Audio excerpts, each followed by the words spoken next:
ॐ वसुदेवसुतं देवं कंसचाणूरमर्दनं देवकी परमानन्दं कृष्णं वन्दे जगद्गुरुं. So while talking about this ideal person who is perfect, who has realized the truth, what will be his external behavior, what will be his internal qualities of that perfected person? That was Arjuna's question.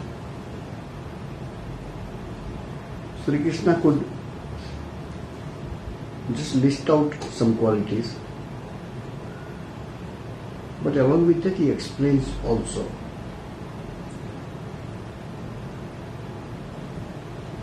Scriptures will tell us what is correct or incorrect with respect to the spiritual life or realization. Many times people try to find out what my scriptures say about my day-to-day life. And then we fail because scriptures don't say many things.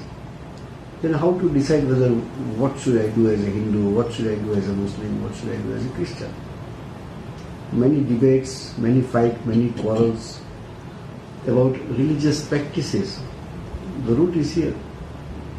You will find from Islamic perspective they will say whether putting hijab is a part of religion or not, or eating beef is part of religion or not.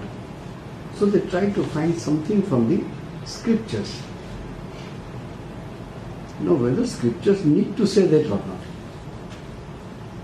In Hindu scriptures you don't find. Guidelines is okay. What is Sattvika, Rajasika and Tamasika food? It is not the food, but what could be a Sattvika food? By taking which this kind of effect is there, it's Sattvika. By eating which food which makes you hyper is Rajasika. Which makes you dumb, which makes you sleepy, which makes you is Tamasika.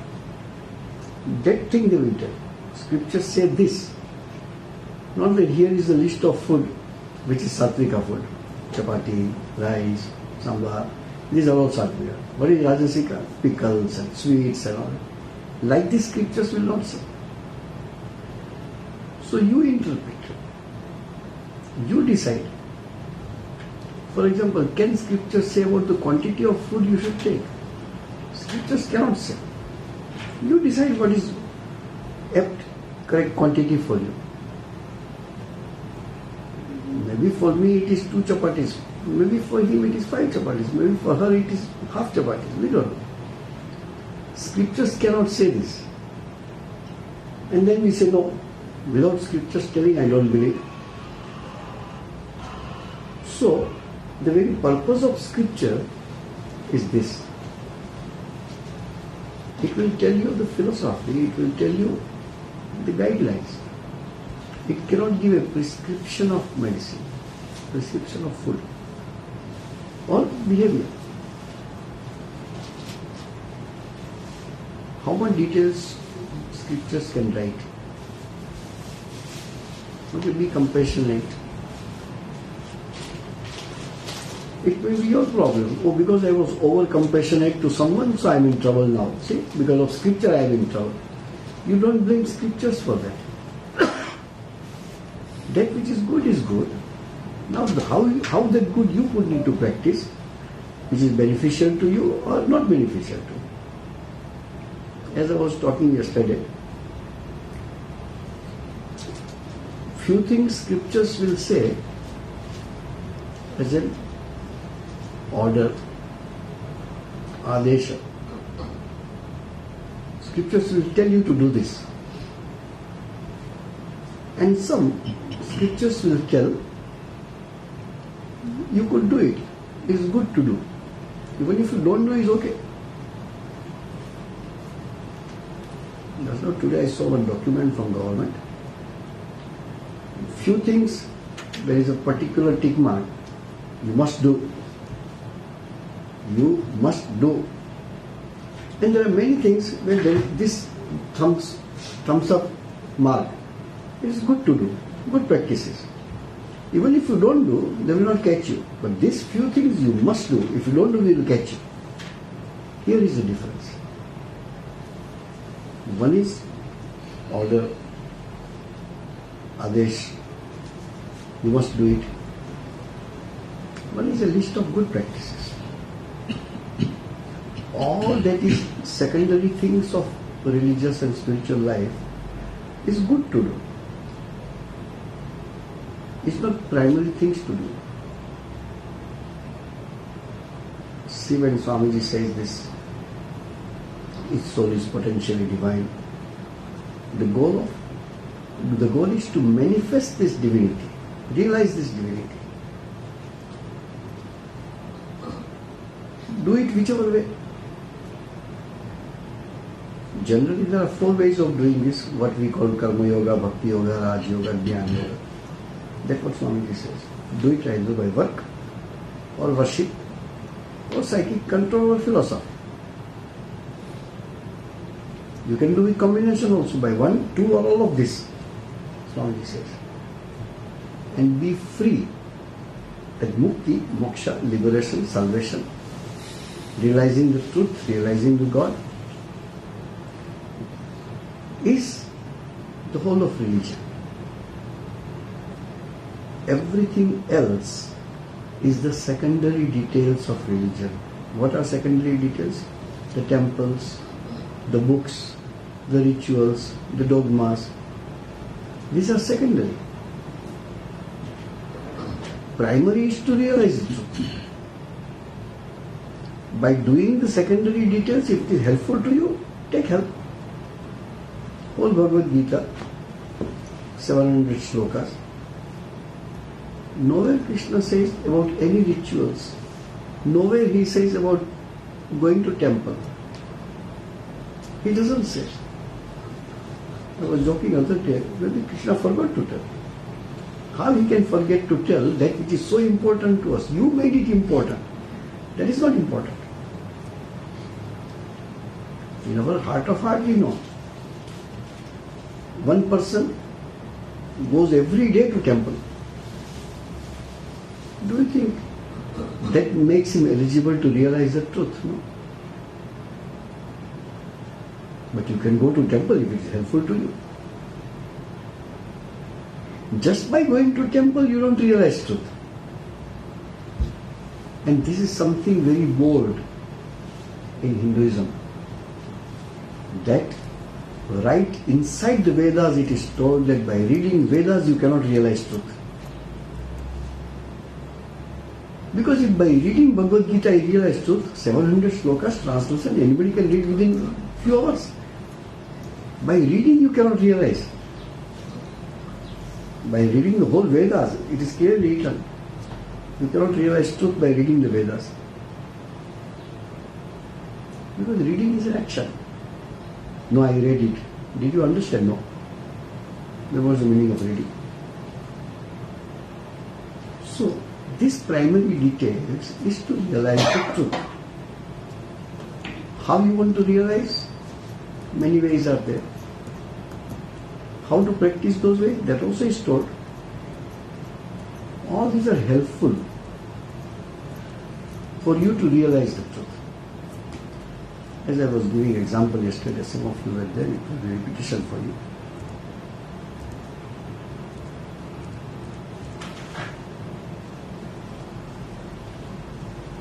Is it necessary to have both the hands if you want to have a driving license? Yes. Is it necessary that you should have both the legs if you want to have a driving license? Yes. Is it necessary that our eyesight should be good to get a driving license? Yes. Is it necessary for you to have a sane mind, common sense, to have a driving license? Yes. Now reverse it.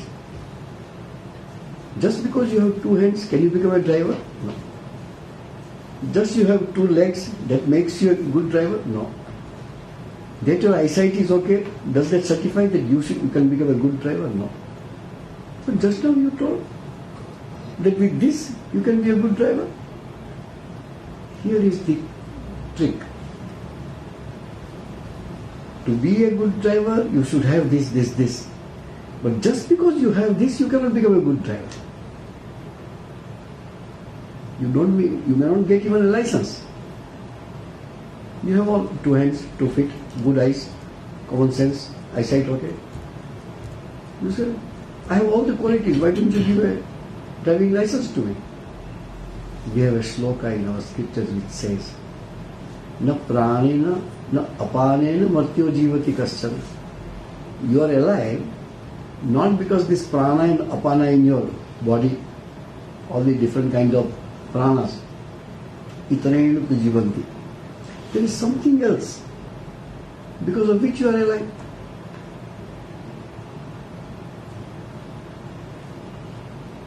You may have prana, you may have all the other aspects of a living being, but if consciousness is not there, nothing will be useful to you. This is the biggest riddle.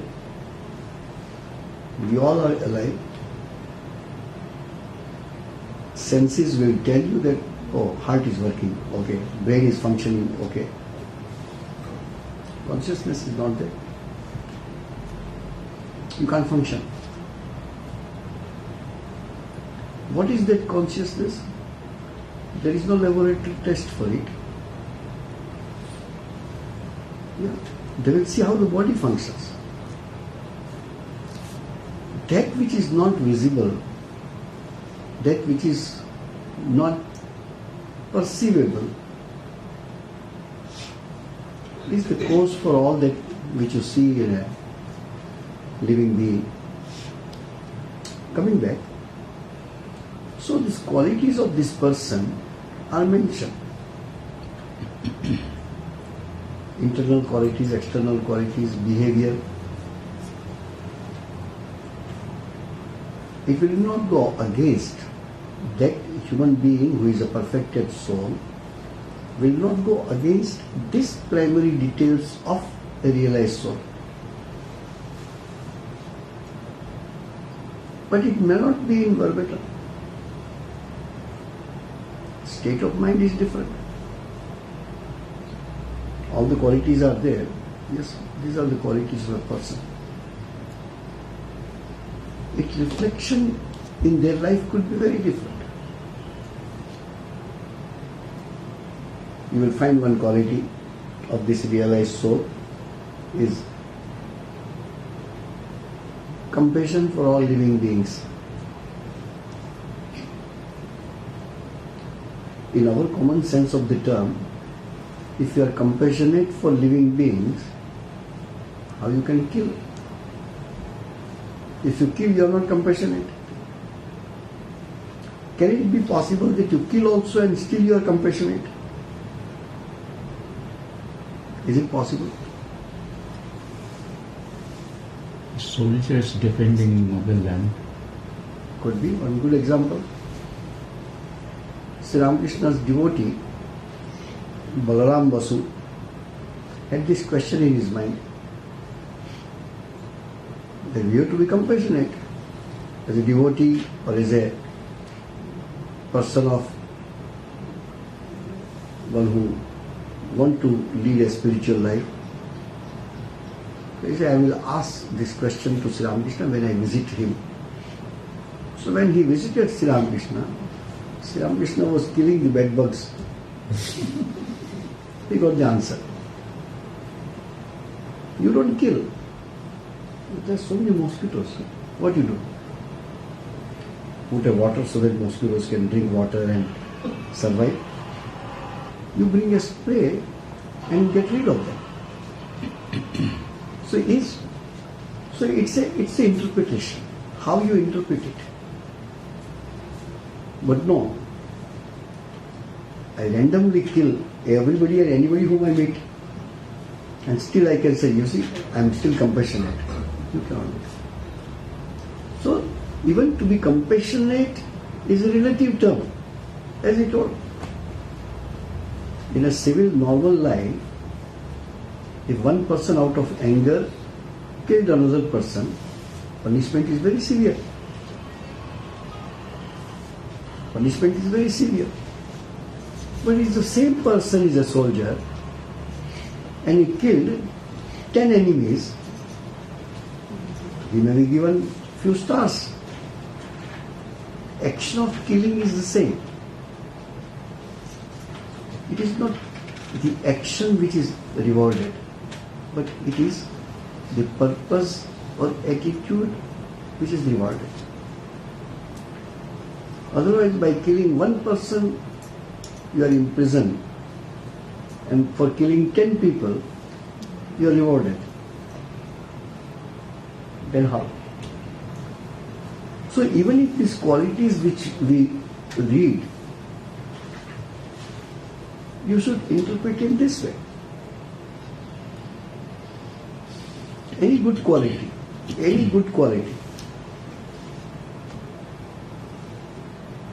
everything is in perspective. If you do not, then you will later on blame the scriptures. You see, scripture says this. That all misunderstanding for many religions in this world, holding on to words of the scriptures without the proper interpretation. Now you say, whose interpretation is correct? No answer. That's why it happens. If a powerful person interprets, you see, that means that is correct. May not be so. You interpret for your life. So far as it is not harmful to others, we don't mind. You don't say in the court, oh, actually I interpreted scriptures in a little wrong way, that's why I killed that person. No. So this logic is very important when we read the scriptures. Again, coming back to these qualities of this realized soul.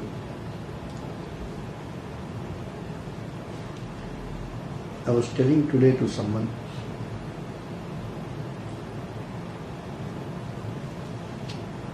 that we are interested in scriptures from the spiritual life perspective. If something I can learn and implement in my life, that's the use. No point of reading scriptures and not practicing in our life. So that which will enhance my spiritual life, is that what I should be reading? Scripture is the same. There are many ways of reading the scriptures.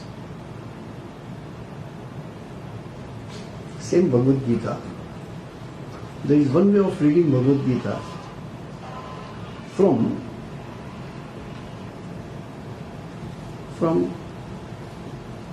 scholarship point of view. Really, even the meaning of the shlokas is not important. You say then how you read Bhagavad Gita without even reading the meaning. There are people. I can spend whole day talking about Bhagavad Gita without discussing meaning of any shloka. 700 shlokas are there. Does it make difference in your life? It is 649 or 651. So this detail is good to know, that Bhagavad Gita has 700 shlokas. But if it is 699 or 701, that is not going to make difference in your spiritual life.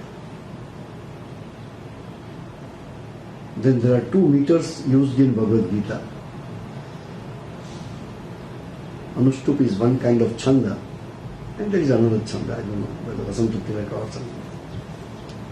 Maybe different name. Trishtu. Krishtu. Trishtup chanda. Oh, Trishtup chanda. So there are 2 chandas. Now Anushtup has varieties. So this gentleman classified the 700 slokas into type A, B, C, D. Does it make any difference even if we do not know? Because it is not from spiritual perspective. How many shlokas are uttered by Krishna? How many by Arjuna? How many by Dhritarashtra? How many by Sanjaya? And they classify it. Good classification, good information on Bhagavad Gita. But even if I do not know that, you don't lose anything. Good to know if you have that information well. But you must read the Bhagavad Gita, meaning of the shlokas. Even meaning will not be helpful until you implement it. See, spiritual life is difficult. Why? What you do is not directly the result of, or cannot be the direct cause of improving your spiritual life. Reading Bhagavad Gita, you read it. Did you understand? No. Then how? That also is reading, no. When I came in 2001, some devotees are here. So they told me, please teach us how to chant. Gita most of people know, but some Upanishads and some other part of Vedas, I have learnt it from some seniors. So I can teach that in the temple sometimes we can chant, but I am not interested to hold a chanting class as such. Why? I don't think it is directly will be helpful to you in your spiritual. You were there, I think, 2001. So I said no. Then how? If you are interested in the meaning of the shlokas, let us start the class. That's how I started Kathopanishad class on every Saturday. I know chanting, I have learned chanting. If you want to learn chanting, you learn, no problem. I can also teach you. But understand that just by chanting is not going to benefit you that much. It's a good thing to chant. It is good to chant the shlokas, it is good to chant the stotras, then to chant and sing some other songs. Could be. Doesn't the vibrations have some indirect effect? I somehow am not convinced, because maybe I am not that much sensitive to understand the vibrations. You spend your whole life in doing chanting without understanding. I do not know what vibration you are talking about. Why should I depend on that? Rather, this is more logical for me to understand the meaning of the shlokas and put into practice. And all this, what you are telling is good and many people do it. Nothing wrong about it. I have no criticism for anybody. This satisfies you that yes, I chant regularly. And that has made this change that I chant regularly. Nothing more than that. That's how all that is mechanical, where your own involvement is not there. Rituals is again in this category. Keep on doing ritual. Good. Better to do ritual than not to do anything. But that doesn't make you spiritual. That's why those who are ritualistic people, not everybody has intention to be spiritual. Because rituals is an activity, and any activity could be paid or volunteer. Correct. That's why we have two groups. When we worship in the temple, we are not paid for it. We don't have a salary. But the priests who worship in the temple, they have a salary, as anybody else is paid. Maybe they have a salary scale, I do not know what. And he may not be spiritual. He may not have anything to do with religion or spirituality. Because he wants to do ritual. Shlokas are there, system is there. Take water in your right hand, I'm chanting this shloka, sprinkle this on this. You can do it without even becoming spiritual. Spirituality has to be understood. Spirituality is whatever activities I do, physically or mentally, should make me, the person or my soul or my mind, whatever, a better quality of that. Internal transformation. You can say that. That transformation should happen. That change should come. If the change doesn't come in my life, and still I say, you see, I am last 30 years going to temple. Yes, I value you. I value your habit. But nowhere in Bhagavad Gita says about it. One who goes to temple every day is suitable for spiritual life. No. As soon as religious things come, spiritual things come, we lose our common sense. We do not use our common sense in religion. And that is, we make religion less and less useful. And it becomes mechanical. It becomes a business, could be anything. Then its real purpose of making a person good. So, whatever activities make me a better person is spiritual. Widest definition. You have heard that famous sloka. Sarva Shastra Puraneshu Vyasasya Vachana Dvayam. All the scriptures put together. Vyasa has told these two things. Paropakaraya Punyaya Papaya Parapena. It is good to help others. It is bad to harm others. Simple. Simplest definition of dharma. If by practicing which could be highest spiritual practice. Is it harmful to my neighbor or to somebody? If it is, stop it. No, it is for my spiritual benefit. Because of you, he is suffering. That cannot be your spiritual practice.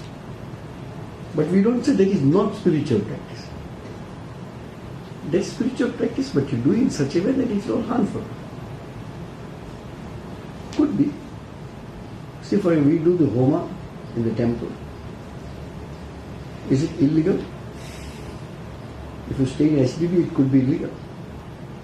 If you do in your SDB house on a regular basis with big fire, it could be illegal. The neighbor can complain. So be practical. I remember in our hostel, boys' home, we had one boy, good boy. Now he is a priest in one temple. From that time, some of you may know, Ramesh was there. From day one, he is very much interested in the rituals. He will put some vibhuti like this and then put the vesti and want to do some. So he helps in doing temple work and all that. Good boy. One day we saw some burning smell is coming from the dormitory. So I went in his, fortunately it is a steel cupboard. Inside cupboard, he had put a live fire, the lamp. So I said, you are not allowed to do that. No, this is my religious practice. I understand this. But you will put fire to the whole poison. So, to light a lamp is bad thing? No. To light a lamp is bad, provided you know where you are lighting the lamp. You are not allowed. For example, Deepavali time or Kali Puja time when you come, we put a lot of candles and all that. So when all of you leave, night 10 o'clock, 10:30, 11 o'clock also you find some big candles are still burning in front of mother below or in the temple. So I say once you close the temple, remove all the candles. Not a single live fire should be there in the temple. Oh, it is very inauspicious to, what you say, extinguish the light. I said, let it go. Bring it down. At night when I come, I bring it much away from your mother's picture also. Who knows? one spark will go on the saris or clothes or something, everything will be on fire. So, this is not religion. Whenever there is an activity, rituals, you need to use your common sense.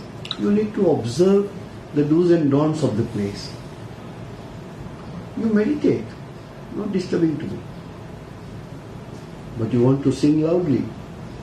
What time it is? It is 12 night, AM. The other person is to sleep. No, I am doing my spiritual practice. I will be the first person to tell them, no, you can't practice your spiritual practice at 12 o'clock shouting. Correct? So common sense where it will go. Here is the only problem. This is a simple example I'm giving. You can interpret it, every religious activity from this point of view. And on this we have fight, quarrels.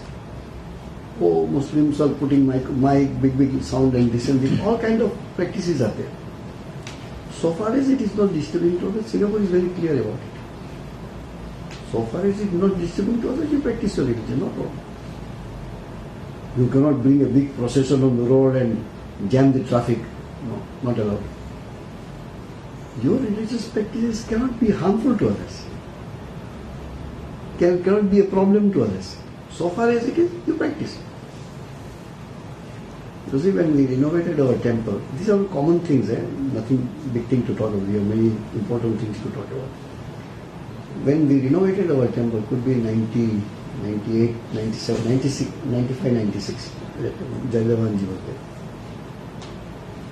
You go to our temple, there is one layer of windows. Then there is a corridor, has another layer of windows. Why it was done so? And you see, before prayer, have you heard any time we blow the conch, Shankhanadam? Every ashram we do, here we don't. Ashram, yeah, same sound. We don't do it. I have not seen at least. Suddenly when Swami did, he said, you want to do it today, you do it. Not every day.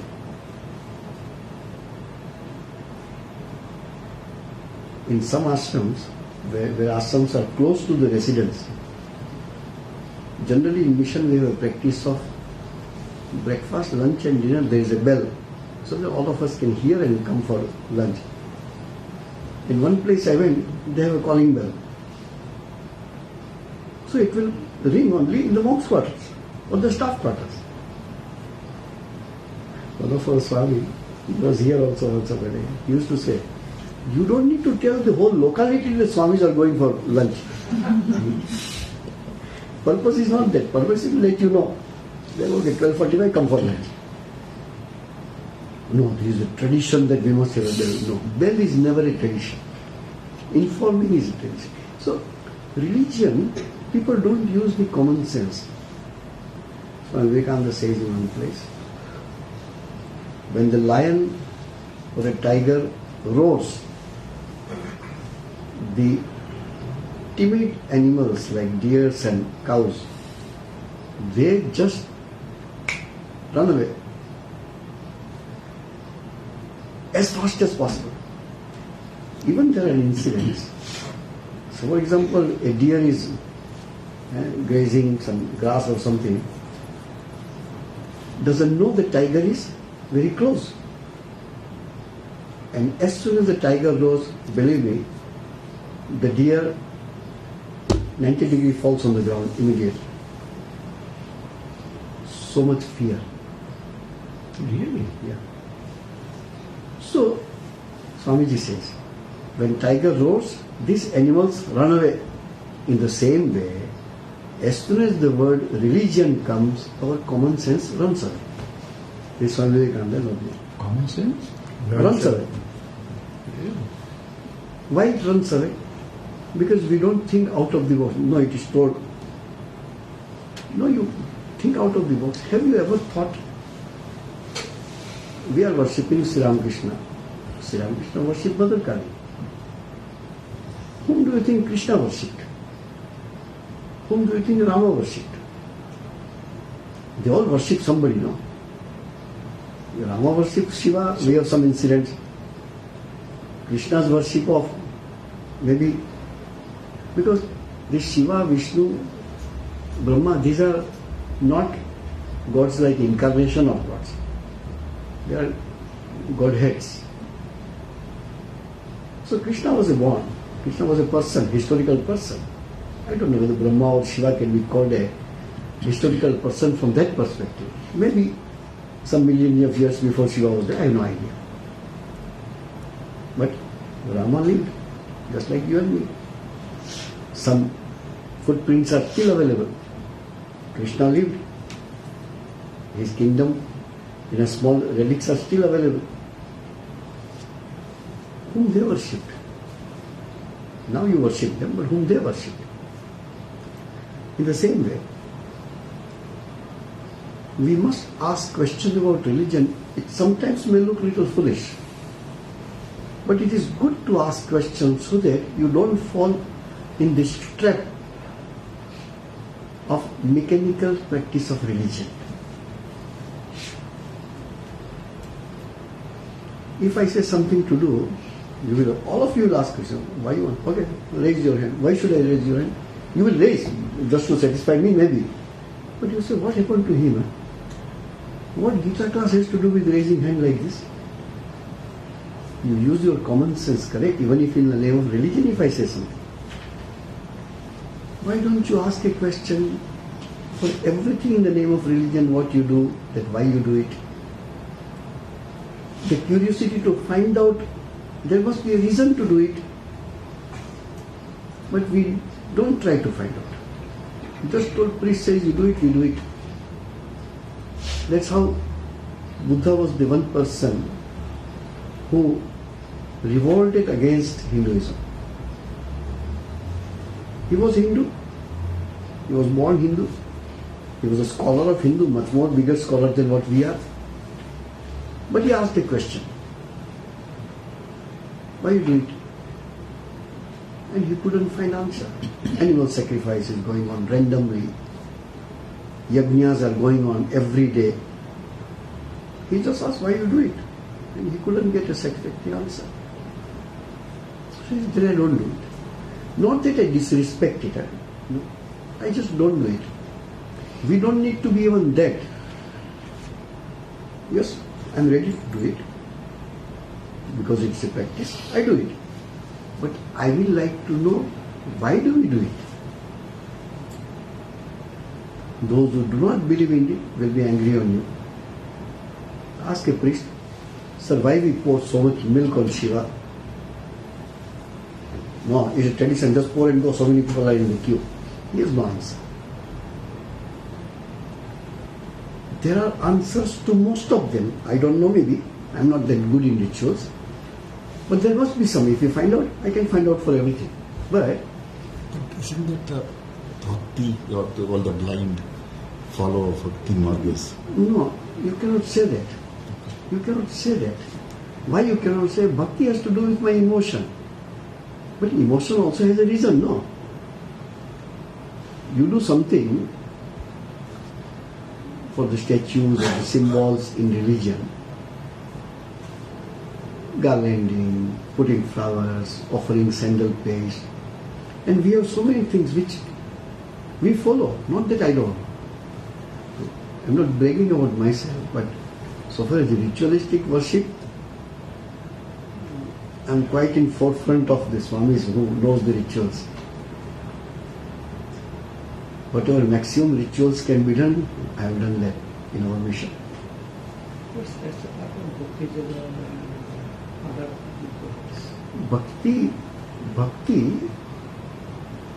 bhakti is what your devotion to your Ishta, correct? With ritual or without ritual. Rituals, if they are helpful to you in developing your devotion, well, good. But you keep on doing it without even asking question or without even doing assessment that I am doing the ritual last 5 years, 10 years, 20 years. Has it made any change in me? If yes, carry on. If not, then at least ask a question. What is wrong with that? Yeah, but milk is so important for starving people, kids and others, a scarcity of milk. And Whichever way you, that's why there is another social part, and people have pros and cons arguments for that.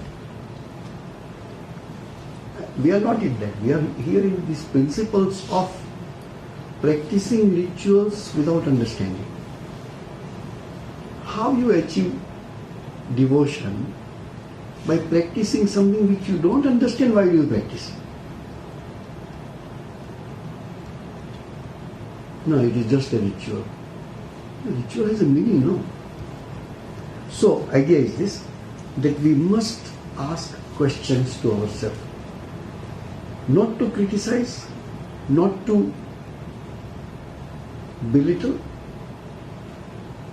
not to say that those who do rituals or something are wrong, no. Only I want to climb this staircase. I want to go above. You took admission in kindergarten, then you outgrow and go to primary, no? No, I like kindergarten so much. Whole life I like to be in kindergarten. Then people will laugh at you.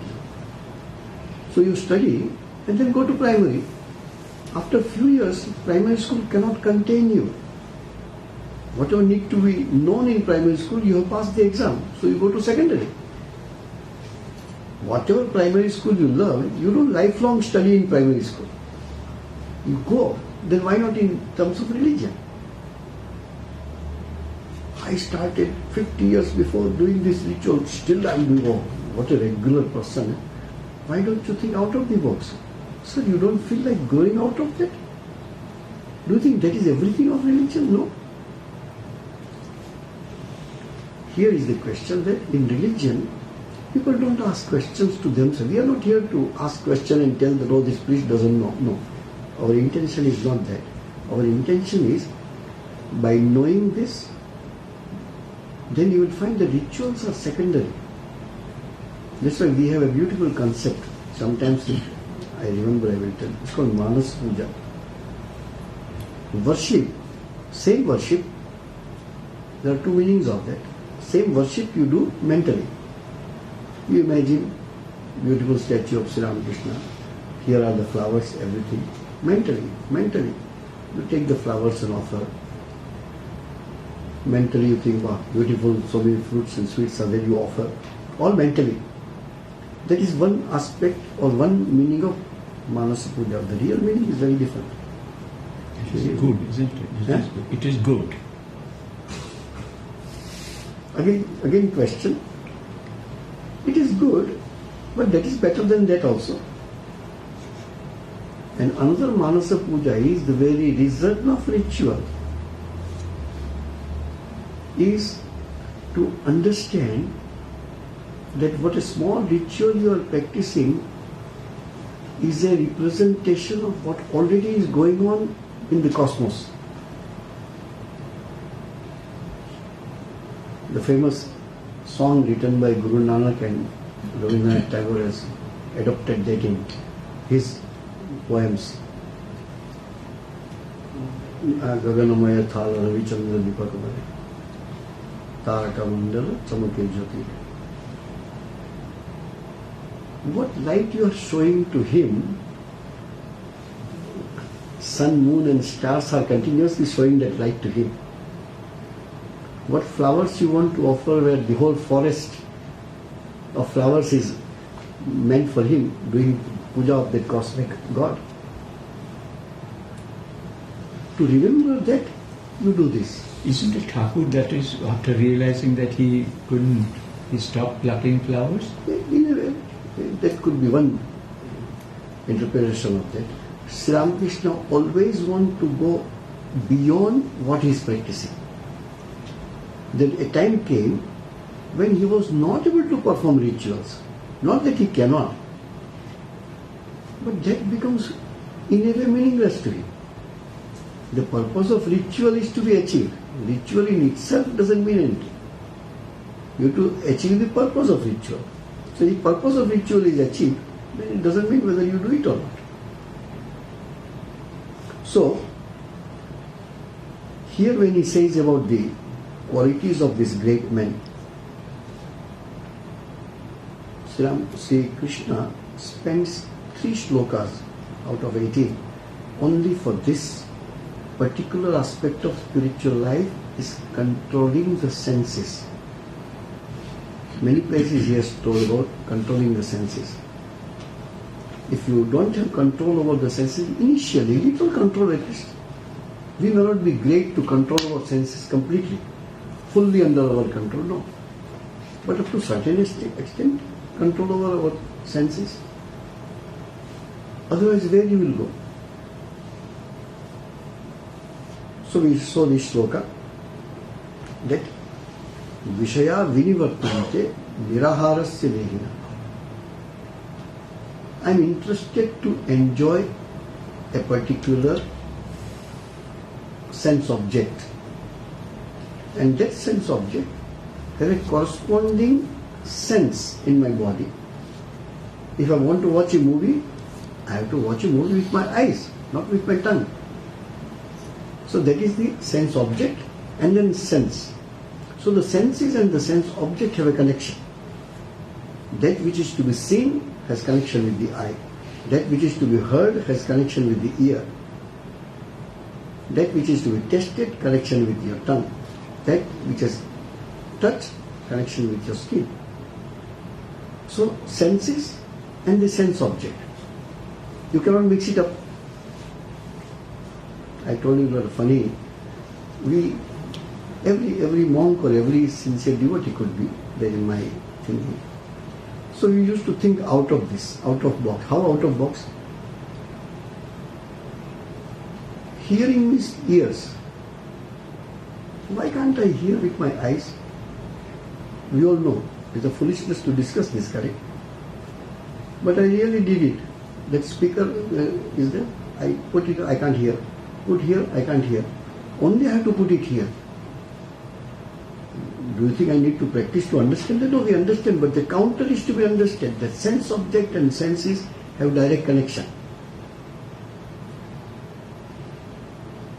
If I hurt him and tell a sorry to him has no meaning. Where I have created karma, I have to go and say sorry to him. Connection is there. No, I feel shy to say sorry to him. I am afraid to go and tell him sorry. Can I tell sorry to him? He said, why you are telling sorry to me? You didn't do any harm to me. It is something like that. So, sense objects. So here he says that you decided to renounce a sense object. From tomorrow, I will not watch movies, for example. Why? I want to control my eyes. So you disconnected your TV, disconnected your internet, whatever, everything you did. Inside desire to watch movie doesn't go. Just by stopping the sense object, the object of enjoyment, just by keeping the object of enjoyment away, you cannot stop the desire to enjoy the object of enjoyment. Am I clear? Object you renounced. I am very fond of eating sweets. No more sweets. Remove everything from my fridge, everything from my office, everything from my house, you remove. You can remove it. But you cannot remove immediately the desire to eat sweets. That's what Krishna says. Vishaya vinivartante. All the Vishayas receded from your home. Because you are nirahara, you are not accepting those objects of enjoyment. But rasavarjam, to renounce that rasa, to renounce that interest, to renounce the desire for enjoyment is different. That doesn't go so fast. That goes completely only when you realize the truth. You can edit it little, you can control it little, but you cannot completely renounce the desire. For example, for your survival you have to eat. When you eat little sweet also. Or you stop eating sweets. So the desire will go when? Either the knowledge has to come. Knowledge is a very interesting aspect of our life. As soon as the knowledge dawns, all your small, small practices become immaterial. Because the conviction has come. And that object of enjoyment is right in front of me. Also there is no desire to enjoy it because the knowledge has come. If you have desire to eat something which is there in one box or in one bottle,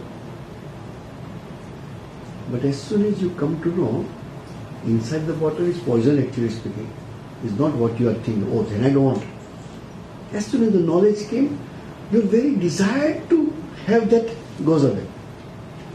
When truth comes, the power of truth is this, that untruth, not even you need to force to renounce, it immediately goes away. People say, oh, what is the use of knowledge? We do not know. What is the use of light? Because you are habituated to have light, and just light goes, well, let me see what is the value of light. So, this one sloka, then he says also, it is not so easy. Then he says, other sloka, yatato yapi kauntaya purusasya vipaschitara indriyani pramathini haranti prasavambana. But the senses are turbulent, violent. I want to eat. You see the children shouting, crying. They will put you to shame in shopping mall. I want to have that sweet. Desire is so powerful, you must give a sweet to keep him quiet. Sense object has to meet the senses to have this sensation of pleasure. If that pleasure, child is very happy having chocolate in the mouth. This is just an example. Every object is the same. And people are ready to do anything to receive that. Child will cry and throw his hands and feet. They don't kill each other. Just they want to have that object. So that way sloka will come, we'll see. Om Shanti Shanti Shanti Hari Om Tat Sat Sri Ramakrishna Mission Singapore.